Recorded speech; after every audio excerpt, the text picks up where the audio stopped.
रायगडानंतर चैत्यभूमीवर पुन्हा भाषणावरून महायुती सरकारमध्ये विसंवाद।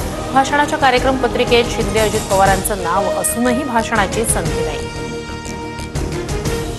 फुले सिनेमाच्या वादाबद्दल फडणवीस का बोलत नाहीत, संजय राऊतांचा सवाल। तर संजय राऊतांच्या मनातील जातीवाद प्रत्यक्षात येऊ शकत नाही, चंद्रकांत पाटलांचं प्रत्युत्तर। उद्या राज्य मंत्रिमंडळाची बैठक। पुण्यातील गर्भवती महिलेच्या मृत्यू प्रकरणाच्या दोन्ही अहवालांवर चर्चेची शक्यता। मंगेशकर रुग्णालयाच्या गलथान कारभारावर मुख्यमंत्री काय कारवाई करणार याकडे लक्ष। गिरीश महाजनांची एकनाथ खडसेंना अब्रू नुकसानीची नोटीस। IAS महिला अधिकाऱ्याशी महाजनांचे संबंध असल्याचा आरोप एकनाथ खडसेंनी केला होता। अकोला जिल्ह्यातील कौठा गावात भीषण पाणी टंचाई। शेजारी धरण असूनही गावात पिण्याच्या पाण्याची समस्या। हंडाभर पाण्यासाठी गावकऱ्यांची पायपीट।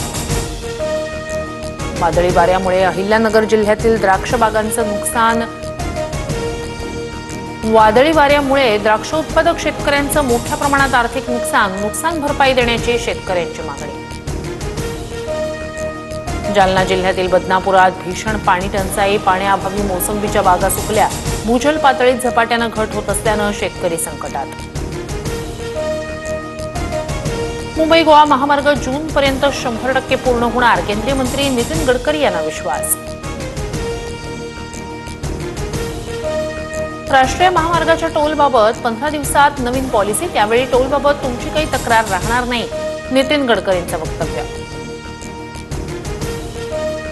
मुंबईतील टँकर चालकांचा संप अखेर मागे। टँकर चालक आजपासून पुन्हा कामावर रुजू होणार।